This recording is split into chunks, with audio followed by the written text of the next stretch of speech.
Welcome to Hall Pass, the Virgin Islands Department of Education's exciting new talk show, highlighting all things education. I'm your host, Jure Ford. Well, it's February and we are celebrating Black History Month. And today we will have a very special show lined up. We will be talking to our panel about the Black Lives Matter movement and how our history affects us. But first, we're going to go to Omari Graham with this week's events. Thank you, Jure.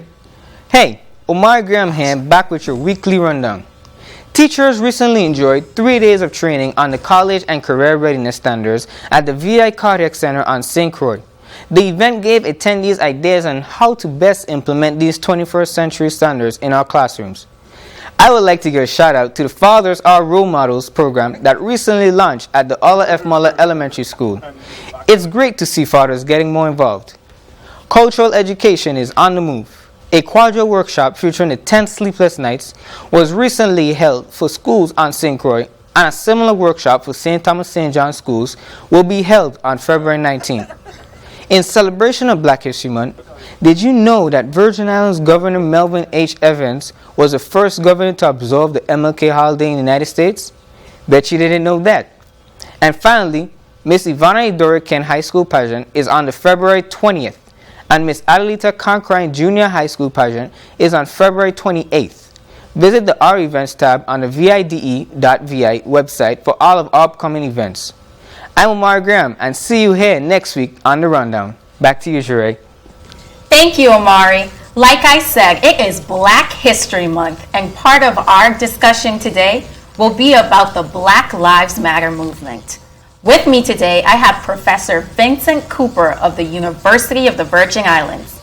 We also have Dina Fisher, social worker and activist working with the Black Lives Matter movement. We also have Yara Matthew Pollock, a senior at the Charlotte Amalia High School, and Chad Bryan, a junior at the Edith Williams Alternative Academy. Welcome, everyone. So before we begin, I need that hall pass. Here you are. Thank you. So before we begin our discussion, I would like to share with you a powerful clip of the on-stage play Outcry, performed by students of the St. Croix Educational Complex. Let's take a look. That's what they said. That's why it took 67 minutes to decide that the man who killed my son was not guilty. Without the pop, how long would it have taken? 30 minutes? 42?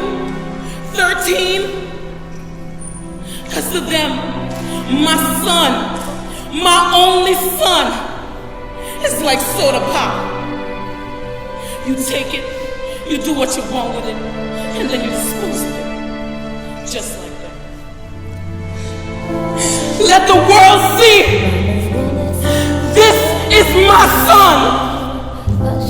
This is my...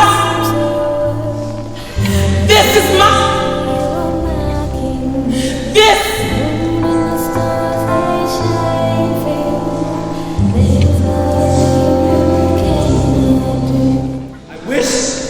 you would have asked me my name. You didn't have to say hello, how you doing, or nothing like that. You could have just asked me. I mean, I probably wouldn't have told you, because that ain't really nobody's business. But who knows? I might have said Trayvon Martin. That's my name. Okay, I get it. I don't look like I came from having crumpets and tea, or playing badminton at the country club. And no, I don't look like the son of Sir Smith a lot. But I'm still the son of somebody. I'm still somebody. Maybe I said some things that I shouldn't. But like, who's perfect? Maybe I should have just kept walking. But that's the crazy thing. I did keep walking. And you kept following me. So what you think? I'm gonna let you run up on me and not say nothing back? Like I'm gonna just stay silent when you're following me? I'll stay as liberal as the North and let heaven, men, and devils, let them all cry shame against me. Yet I'll speak. That's Othello. Bet they didn't tell you I knew Shakespeare, huh? Nah, all they did was cry shame against me. Bet Bill O'Reilly never told you I knew Shakespeare, huh? Bet Fox News only told you I smoked weed. I'd never even heard of fly. Tell me, did you wash my blood off of your hands? I bet if you look underneath your fingernails, there's still brown crust, cause you can't get rid of my blood.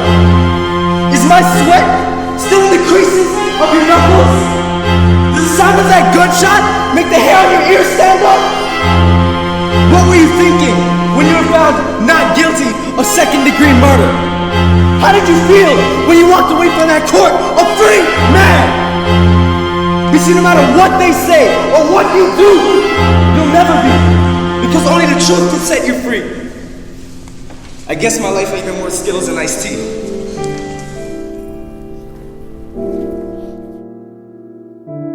Hello, can you hear me? Hello, can you hear me? Hello, can you hear me? Hello, can you hear me? Can you hear me? Hello, can you hear me? Hello, can you?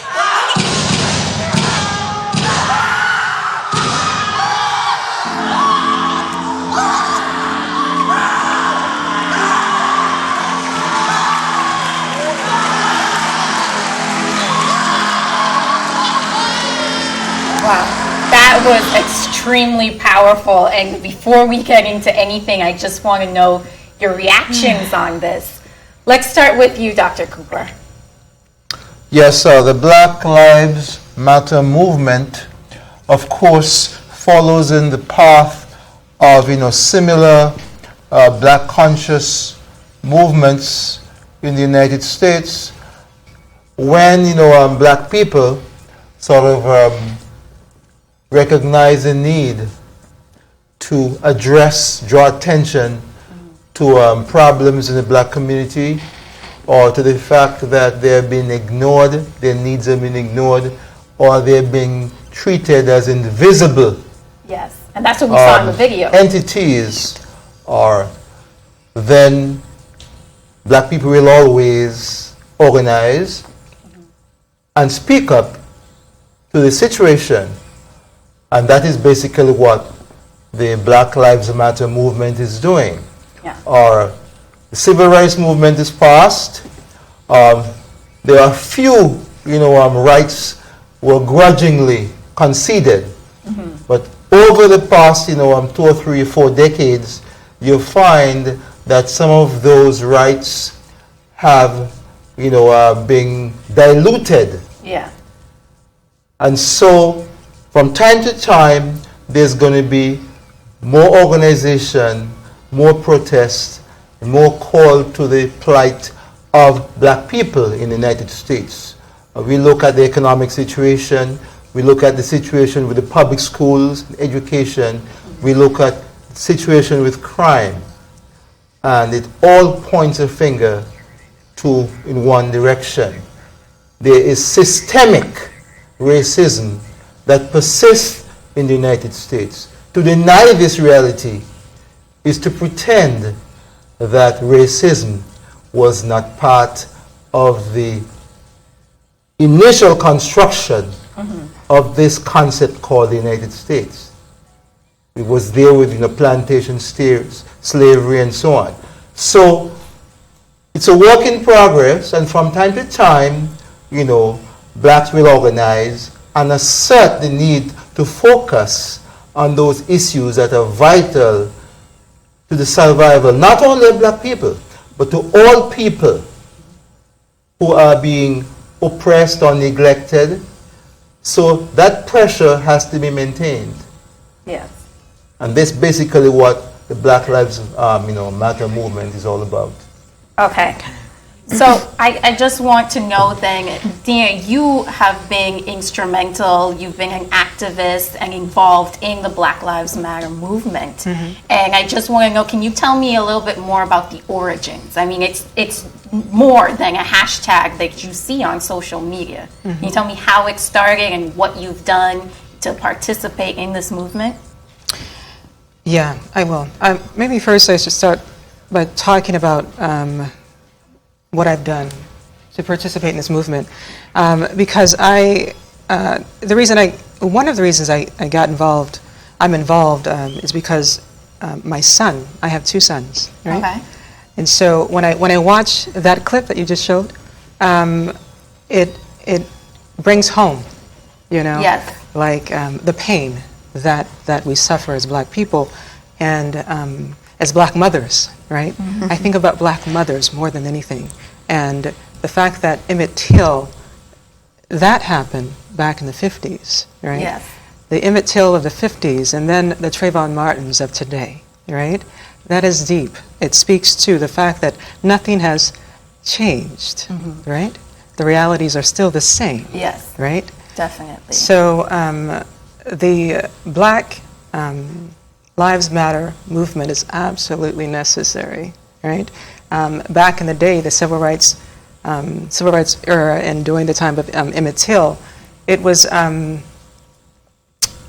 just that as well, a Black Lives Movement. It just looks different. It's a different name. It's a different name. It's always been there. It's always been. It's just a different name. Gotcha. Right. Okay. And so today, the Black Lives Movement is in response to all of the atrocities, the persistent and deep racial disparities that have existed, that existed then, that exist now still. Yeah. And the cry for, we have to let people know that we do matter, right? Yeah. And so there were 3 activists that actually started the Black Lives Movement in 2013 after Michael Brown was murdered, right? And so it is, yes, more than a hashtag. Yes. It is a movement, and it is a call And so for action. you're young people, you're in the world, you might leave this island soon. You deal with it every day as young people. How did you react to the video and to the whole concept of the Black Lives Matter movement? Okay, well, watching the video, I think it was just crazy. It's like I felt and I was just in awe that it's still happening today, you know?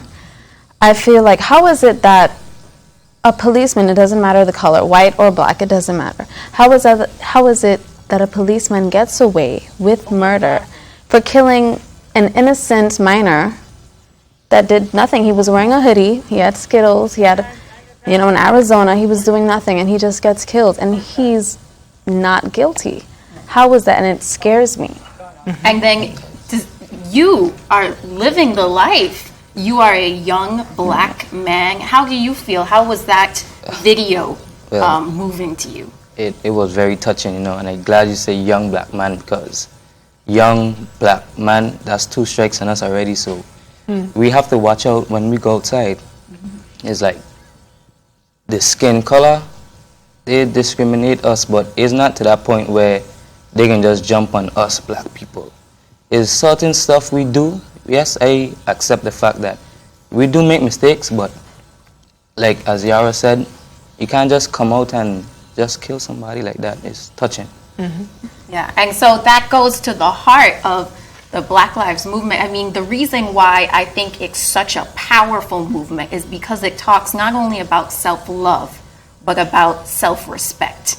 I am not going to stand for these inequalities because I am worthy and deserving of equality. And it points out the real heart of what's wrong in our justice system, in society. And so I want to then get to Black History Month as a whole. Do you feel, especially in school, that when you have this month and you're able to celebrate it, that it brings a sense of pride, a sense of respect for you to want to do better, to go above the stereotypes that people have already probably put on you? Oh, definitely. Every year we have at Charlotte Amalia High School, we have our Black History Month program, and all of the history classes, I don't know if you remember, we had history class before, and we always do something. And it educates our generation as young people, about our culture, about our races, and not just our culture, but the other cultures and the other races. And it's definitely important to me, and I think it's something that should be celebrated for a lifetime, definitely. And what was your most memorable Black History moment at school? My favorite memory was just this last one that just recently passed. Like she said, we did have a history class together. Our teacher put up a little Black history, a little slide. She was just explaining how the harsh things that we went through. So I really like it, and I do think it should be supported lifetime. Okay. And what about Professor Cooper? The Black Lives Matter movement, we're seeing a lot of it in the States, but how does it resonate here in the Caribbean? Oh, it's totally relevant. You know, there's a direct connection, especially today when technology is sort of combines and links us together instantly, globally. As a matter of fact, the U.S. Virgin Islands has a particular relationship to the United States, going back to 1917, when that official, transfer took place. But even before that, you have people like Wilmot Blyden who paid attention to what was happening to in the United States with the whole slavery and the history of slavery. All that is part of our experience because we are part of the Black or the African diaspora. The Caribbean is part of the Americas. And now that technology allows us to know what's happening immediately in the United States, we become even more aware of the connections between blacks and other minorities in the United States and their struggle for democratic rights, which is based on that dream that America was founded on. A land of immigrants, a land where we can dare to dream and we're encouraged to dream for equality for all groups and all races, all ethnic groups, all belief systems. That is the principle upon which the United States was founded. And so to treat any one group as if they are invisible or as if they don't have the right to assert their rights when they perceive that their rights are being slighted is undemocratic. And so for anyone to sort of take lightly, the need for that assertion of democratic rights by black people or any other minority is undemocratic.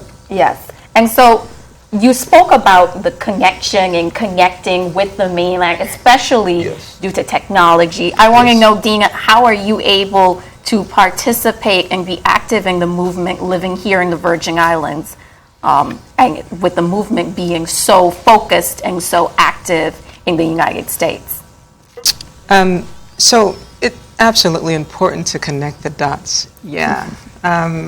So what I do as an activist here, I've done a lot of activism in the States as well, in Baltimore in particular, because I happen to be from Baltimore. Right? And so I was just there in the Gilmore community where Freddie Gray was murdered and where he was from, and doing some work there because I'm also a videographer.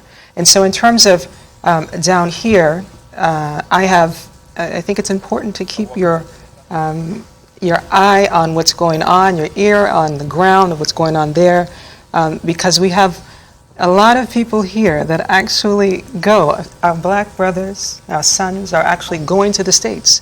Right? And we need to make sure that we shore them up, right, and take care of them and prepare them for that. And we do work here in order to ensure that, right? And so, here I've been organized with other activists. There are people here that are doing good work, have done good work historically, and I appreciate you naming, Blyden, because he was an amazing activist back in the day, right? And there are some amazing activists still here today. And so, community organizers, I could name a bunch of them, right? But I've connected with them, and we did the Saving Our Sons, Healing Ourselves Day of Healing. So it was absolutely important. It was a response to what was going on with Michael Brown. And it was absolutely important that we recognize that we are traumatized as a people when we watch and witness our people being traumatized. We take it in psychologically, emotionally. And we're connected. We're always connected. And so we have to get it up off of us because we start to internalize that message that we don't matter, that we're not important, right? And so the Day of Healing was to bring us all together and to have discussions about what we were witnessing. Okay, and so I just want to put it out on the table for anyone to answer, but what has been the historical reactions of Virgin Islanders in the Caribbean to the racial tensions that go on in, the United States? For example, there are several, Virgin Islanders and Caribbean people who have reacted and been involved in the struggle for equality and democratic rights, not only in the Caribbean and the Virgin Islands, but in the United States. As a matter of fact, a large percentage of the leaders, of protest movements, insurrections, rebellions, demonstrations, were either from the Caribbean or had passed through the Caribbean before they were transferred from plantations in the Caribbean to the United States. Many of them were taken starting from the 1700s and even before to places like South Carolina and Georgia. But they end up in other parts of the United States because, planters and their capital, quote unquote, were moved around from time to time because of the economic reasons, natural disasters, and whatnot. And so somebody like Hubert Harrison, for instance, who migrated to New York and was a prominent part of the Harlem Renaissance movement, was a black man, and he sort of came to, he got into very serious discussions with people like Marcus Garvey and many, even Dubois, Dr. Dubois, W.E. Dubois, many of the other black leaders in the United States over the issue of the lynching of black men. And whereas they all had their preferences in terms of strategy, Hubert Harrison was often the most aggressive in insisting that they not sit back and go to conferences and discuss or work with a political system which was moving very gradually, while black men were being lynched on a weekly basis throughout the United States, in the South, and some people don't realize it, but all over the North and Midwest. It was happening regularly. The media did not cover the majority of those cases. The research is coming out now. It was kept quiet. So Hubert Harrison was regarded as a troublemaker. And it's important that David Edgecombe, recently produced a play on that subject. I think everybody should make sure that, especially parents, that their child is able to read about Hubert Harrison. Should be on the school curriculum, but we know that's another struggle. We'll get there. But we will get there. Because he was from the Virgin Islands, he was from the Caribbean. And of course, later on, you have people like Stokely Carmichael, Kwame Ture from Trinidad. Nat Turner was from the Caribbean. So there are many of the leaders of the protest movement, that took place in the United States came from the Caribbean. So people from the Caribbean have always been involved in that assertion of democratic rights. Well, thank you, Dr. Coop. Well, before we get into that, I just want to ask Yara. In the video, there was a clear parallel between Emmett Till and the past, and then you have Trayvon Martin today, which shows history just keeps repeating itself. How important do you think it is for us to know our black history? Well, it is very important, first of all, I think that the students in school, we are very aware. Students, they're saying, I don't want to go away to the States because I'm afraid that'll happen to me. Especially, our young black men, they're saying, what if that's me? Can I trust the police down there? Can I, And for our previous Black History Month program, we had a couple of plays like the one that we saw in the video about Trayvon Martin. Somebody was representing Trayvon Martin and the police, and it was like a little play. And it just scares us, and I think it's very important for us to be aware, Yeah. We want to make sure that we're protected and we're safe, and nobody wants that to happen to them, or no parent wants that to happen to their child, you know? It's very important. And so then, Chet, are you planning to go to the States? Or do you have any reservations of what the same things that Yara just pointed out? Well, actually, I do have plans to go to the States. I'm planning to go to Maryland. Okay. I want to go to Morgan State for college, but Very good. I'm very scared for my life too. Do you think that there's, well, Dina, are there any ways that he could probably get involved in the movement?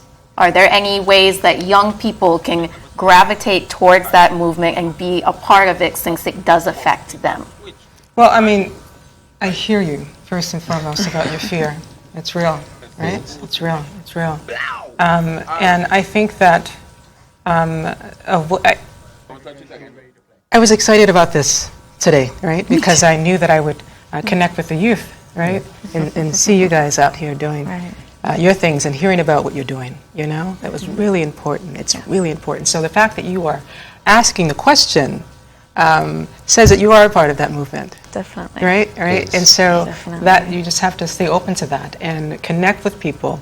I can actually connect you with people in Maryland that are actually doing some good work there, right? And that will just give you some support while you're there as well. Yeah. All right, so we can talk more about that. Cool. We will. Awesome. Okay, so I just want to touch on one last thing. As we're talking about the Black Lives Matter movement, I just want us all to be aware that we can do amazing things as a people when we get together and join together. So it's been really fun and amazing talking to all of you about this issue, because it's really important, and it falls right in my favorite time of the year, Black History Month. Well, it looks like that's all we have for today. Our hall pass has expired. So again, I want to thank all my guests, and please stay tuned next time for Hall Pass.